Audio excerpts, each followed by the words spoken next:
Best of luck. We are all are with you na haibiro. All are with you. Yeah, thank you. Kurumdari mabu ngasi patriotic day hairga athauba singi nimit akoi ningsing ba thoramje haibidi August ki tang 13 se akoi gi thaina dagi chanarakliba akoi gi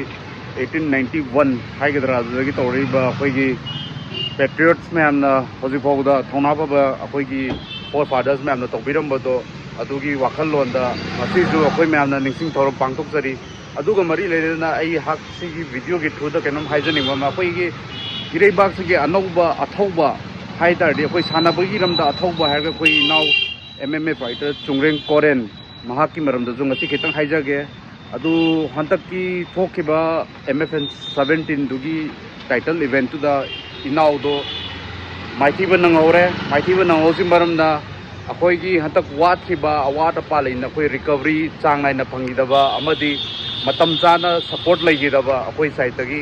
and हौजिक फौदा माने achievement तौगी ma'am दो मसा मतोन होना जर तौगिमनी सो हंतक से अखोइ प्रजा ma'am जे अखोइ पुंजल लकांदा like minded अखोइ 370 80 रोम सूरे अखोइ ma'am जे पुंजल लकांदा कैनोमदी मसक थोकपा थबा अम तौसी हाइदुना अखोइ पुंजल लकांदा अंगम अंगम contribute तौरगा हाइबदी mark से यामना पिखरबा जाति मदइनी अखोइना हौजिक पुल्लिबा ग्रुप से जाति लोइ सूरे मसिगी ग्रुप से याउरिजे अखोइ मैमना अंगम कंट्रीब्यूट तौरगा नॉट ओनली फाइनेंशियली सपोर्ट तौब नतबको फाइनेंशियली नतबदा अखोइना माकी ट्रेनिंग तौब याबा मपान लोमदा करोंदा ट्रेनिंग तौब या हाइर खनादुना कोइ इचिन नाव मैम अमदी चुंगरेंग कोरेंग मसामजु खनादुना महागनजु नुंगाइजो फोंदोरले अमदी महाकी वाखलोंदसु दागेस्तान हाइबदी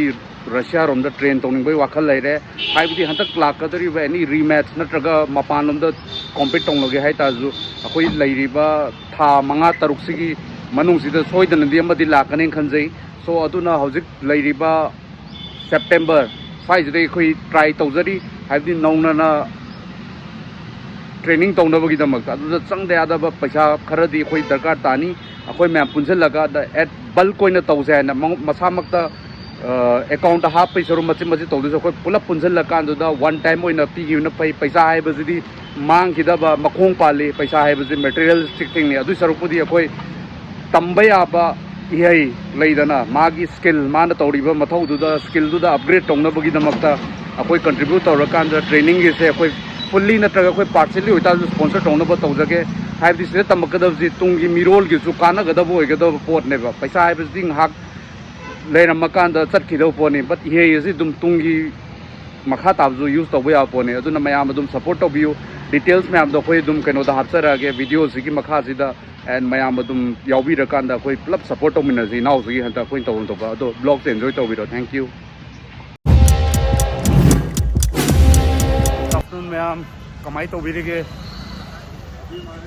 सी अनोबा नुमितसेदा अखोइगी सिकंदरपुर गुरगांवगिसिदा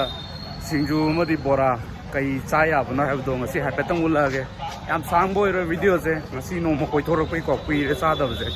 अदो हापे चाबै वीडियो उलागे को याम मिरो ngasi संडे चागा लागा लोल लेरमे तौरिजे पोटसे येंगसे कई पोट लेबे याबनो तो ngasi अनो पेन खर लेरे चंगागे को थांगिंग फजाई सिदी येंदेम लेरे ये कनो जो माइरेन जो लेरे माइरेन सोन जो लेरे कनो लेरे पान नाइ का मारी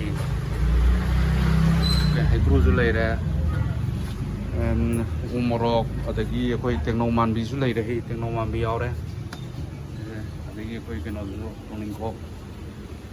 सि कइनु यंग बियो मया अस लेरे ही पोट लेरे पोट अखोइ हंगोइ लेरे अदगी कनो मशरूम खजिंग मजा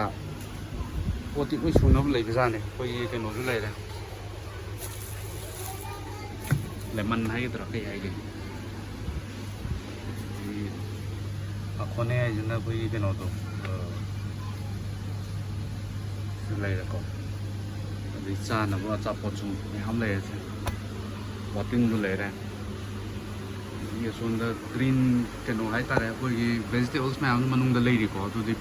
चंग रोय मनुंग चल देगी रामेन नोंमेन लोय ले तो ꯁꯤꯟ ꯔꯥꯝꯌꯨꯟꯒꯁꯦ ꯑꯩꯈꯣꯏ ꯅꯣꯏ ꯀꯣꯔꯤꯌꯟ ꯑꯣꯏꯕ ꯀꯥꯡꯕꯨ ꯀꯣꯔꯤꯌꯟ ꯁꯥꯕ ꯀꯥꯡꯕꯨꯅ ꯆꯥꯕꯗꯣ ꯌꯥꯝ ꯁꯤꯟ ꯔꯥꯝꯌꯨꯟ ꯑꯗꯒꯤ ꯅꯪꯒꯤ ꯕꯨꯜꯗꯥꯛꯀꯗꯣ ꯁꯤ ꯂꯩꯔꯁꯨ ꯃꯌꯥꯝ ꯂꯩ ꯁꯤ ꯕꯨꯜꯗꯥꯛꯁꯦ ꯀꯌꯥꯃꯨꯛ ꯂꯩꯒꯦ ꯁꯤꯁꯇꯔ ꯔꯦꯠꯁꯦ ꯑꯣ 100 ꯂꯩꯌꯦꯀꯣ ꯁꯤ ꯔꯦꯠꯁꯦ ꯂꯩꯔꯦ ꯑꯦꯟ ꯃꯈꯥ ꯇꯥꯕ ꯍꯥꯏꯔꯒꯅ ꯑꯩꯈꯣꯏ ꯏꯟꯖꯥꯡ ꯅꯥꯄꯤ ꯃꯌꯥꯝꯁꯨ ꯂꯩ ꯁꯤ ꯀꯩ ꯑꯣꯏꯗꯣꯏꯅꯣ ꯁꯤꯁꯤꯕꯣ ꯀꯩ ꯀꯧꯒꯦ Ginger flower. ꯑꯣ ꯖꯤꯟꯖꯔꯒꯤ ꯐ꯭ꯂꯥꯋꯔ ꯍꯥꯏꯇꯥꯔꯦꯀꯣ ꯑꯗꯨ ꯂꯩꯔꯦ ꯑꯇꯣꯞꯄ ꯃꯌꯥꯝꯁꯨ ꯍꯧꯖꯤꯛ ꯑꯅꯧ ꯑꯅꯧꯕ ꯂꯣꯠ ꯂꯥꯛꯄ ꯃꯥꯜꯂꯦ ꯀꯩꯅꯣ ꯍꯥꯏꯗꯤ ꯌꯣꯝꯃꯤꯕ ꯀꯩ ꯅꯨꯃꯤꯠꯇ ꯂꯥꯛꯄ ꯁꯤꯁꯇꯔ ꯑꯣ ꯉꯔꯥꯡ ꯅꯨꯡꯗꯥꯡ ꯂꯥꯛꯄ ꯑꯗꯨꯅꯅꯦ ꯄꯣꯠꯁꯦ ꯑꯅꯝꯕ ꯌꯣꯝꯃ ꯎꯔꯤꯁꯦ ꯃꯌꯥꯝ ꯀꯩꯅꯣ ꯇꯧꯕꯩ ꯅꯠꯇꯦꯀꯣ ꯂꯥꯛꯄꯗ ꯉꯥꯏꯔꯤꯕ ꯍꯥꯏꯇꯥꯔꯦ ꯑꯗꯨꯅ ꯑꯟꯕꯣꯛꯁꯤꯡ ꯍꯥꯏꯒꯗ꯭ꯔꯥ ꯑꯗꯨ ꯇꯧꯗ꯭ꯔꯤꯕꯅꯦ ꯁꯤ ꯌꯥꯝ ꯂꯩ ꯑꯗꯨ ꯈ꯭ꯋꯥꯏꯗꯒꯤ ꯁꯤ ꯍꯪꯉꯣꯏꯁꯦ ꯀꯌꯥꯃꯨꯛ ꯂꯩꯒꯦ ꯁꯤꯁꯇꯔ ꯆꯥꯝꯃꯒꯤ 400ꯒꯤ ꯑꯣꯀꯦ ꯑꯣ ꯁꯤꯁꯇꯔ ꯆꯤꯞꯁ ꯍꯥꯏꯕ ꯑꯣ ꯀꯩꯀꯩ ꯍꯧꯒꯦ ꯁꯤꯗ ꯀꯣꯔꯟꯐ꯭ꯂꯥꯋꯔ ꯁꯤꯁꯥꯃꯦ ꯁꯤꯗ ꯑꯣ ꯃꯅꯤꯄꯨꯔ ꯂꯣꯝꯗꯒꯤ ꯅꯥꯒꯥꯂꯦꯟꯒꯤ ꯍꯥꯎꯕ꯭ꯔꯥ ꯑꯣ ꯔꯦꯠ ꯀꯌꯥ ꯄꯤꯕ ꯁꯤꯅ 200 ꯑꯣ ꯆꯤꯜꯂꯤ ꯆꯤꯞꯁꯦ ꯌꯦꯡꯉꯣ ꯑꯅꯧꯕ ꯂꯥꯛꯄꯅꯦ ꯆꯤꯞꯁꯅꯦꯁꯦ ꯀ꯭रिꯁꯄꯤ ꯌꯥꯝ ꯑꯣꯏꯀꯣ ꯁꯤꯁꯨ ꯂꯩꯔꯦ ꯊꯔꯣꯏ ꯄꯥꯝꯕ ꯀꯥꯡꯕꯨ ꯅꯣꯏ ꯊꯔꯣꯏ ꯄꯥꯝꯕꯗꯤ ꯁꯤ ꯌꯥꯎꯔꯤꯀꯣ ꯃꯣꯏ ꯐ꯭ꯔꯦꯁ ꯑꯣꯏꯅ ꯄꯨꯔꯛꯄꯅꯦ ꯍꯧꯖꯤꯛꯇ ꯑꯟꯄꯦꯛꯀꯤꯡ ꯇꯧꯔꯦ ꯁꯤꯗꯁꯨ ꯌꯦꯡꯉꯣ ꯏꯀꯥꯏꯊꯕꯤꯁꯨ ꯂꯩꯔꯦ ꯇꯣ ꯏꯀꯥꯏꯊꯕꯤꯁꯨ ꯍꯧꯖꯤꯛ ꯑꯁꯤꯗꯩ ꯑꯈꯥꯕꯤꯁꯨ ꯂꯩꯔꯦ ꯕꯤꯟꯁ ꯀꯩꯀꯥ ꯂꯣꯏꯅꯃꯛ ꯂꯥꯛꯄꯗ ꯉꯥꯏꯔꯤ ꯍꯧꯖꯤꯛ ꯑꯟꯄꯦꯛꯀꯤꯡ ꯇꯧꯗꯧ ꯃꯣꯏ ꯂꯩ ꯁꯤꯅ ꯑꯃꯨꯛ ꯂꯥꯏ ꯊꯔꯣꯏꯁꯨ ꯂꯩꯔꯤ ꯁꯤ ꯃꯃꯜ ꯀꯌꯥꯝ ꯑꯣꯏꯗꯣꯏꯅꯣ ꯁꯤꯗ ꯁꯤꯒ ꯑꯣ 150ꯗ ꯂꯩꯔꯤ ꯃꯌꯥꯝ ꯄꯣꯠ ꯈꯔ ꯂꯧꯔꯦꯀꯣ ꯄꯣꯠꯁꯦ ꯀꯩꯀꯩ ꯂꯧꯔꯦ ꯍꯥꯏꯕꯗ ꯑꯩꯈꯣꯏ ꯄꯥꯐꯣꯝ ꯂꯧꯔꯦ ꯑꯗꯒꯤ ꯑꯩꯈꯣꯏꯒꯤ ꯀꯩꯅꯣ ꯃꯔꯣꯏ ꯅꯥꯀꯨꯞꯄꯤ ꯂꯧꯔꯦ ꯎ ꯃꯣꯔꯣꯛ ꯂꯧꯔꯦ ꯑꯗꯒꯤ ꯁꯤ ꯀꯩ ꯑꯣꯏꯗꯣꯏꯅꯣ ꯁꯦ ꯁꯝ ꯏꯝꯂꯤ ꯑꯃ ꯂꯧꯔꯦ ꯆꯨꯜꯕꯨꯂꯤ ꯏꯝꯂꯤ ꯍꯥꯏ ꯑꯗꯒꯤ ꯑꯩꯈꯣꯏꯒꯤ ꯀꯩꯅꯣꯁꯦ ꯂꯤꯃꯣꯟꯁꯦ ꯈꯔꯒ ꯂꯧꯔꯦꯀꯣ ꯑꯗꯨꯗꯣ ꯂꯧꯔꯒꯦ ꯑꯗꯒꯤ ꯀꯩꯅꯣꯁꯤꯁꯨ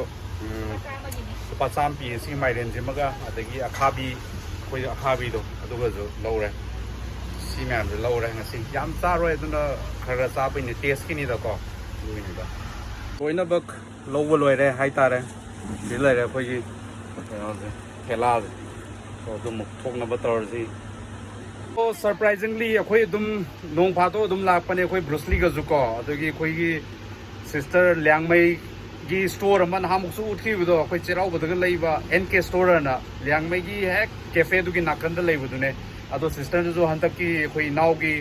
ꯑꯩꯈꯣꯏ ꯗ꯭ꯔꯥꯏꯕꯁꯦ ꯍꯥꯏꯕꯗꯤ ꯍꯦꯜꯞ ꯇꯧꯅꯕꯒꯤꯗꯃꯛ 500 ꯔꯨꯄꯤꯁꯁꯦ ꯄꯤꯕꯤꯔꯛꯑꯦ ꯁꯤꯁꯤꯃꯛ ꯑꯩ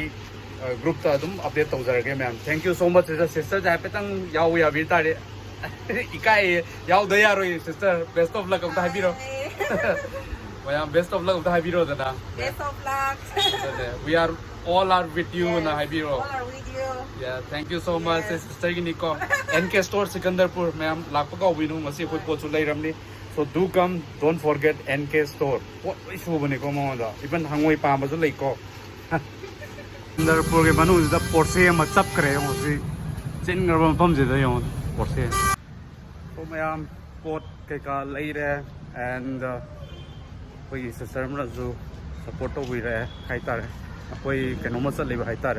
like minded community ma form to koi 300 something members sure aduda isana ngamba contribute tawduna koi inau chungren se financially natabida ko koi kaino gum oina training gi gum da adum bi funding koi khara tawbu ngambara ngamoidra haibgi bhap su leiri ko aduna ngamna ba try tawjena mayam changna contribute tawna re ko adum mayam adugumba yaubiningba leitarju haibini voluntarily adum thokpiraktuna adum join tawba yabini details kai ka de akoi WhatsApp chat makha da haptar ki link sida adum join tawbiyo ma'am thank you so much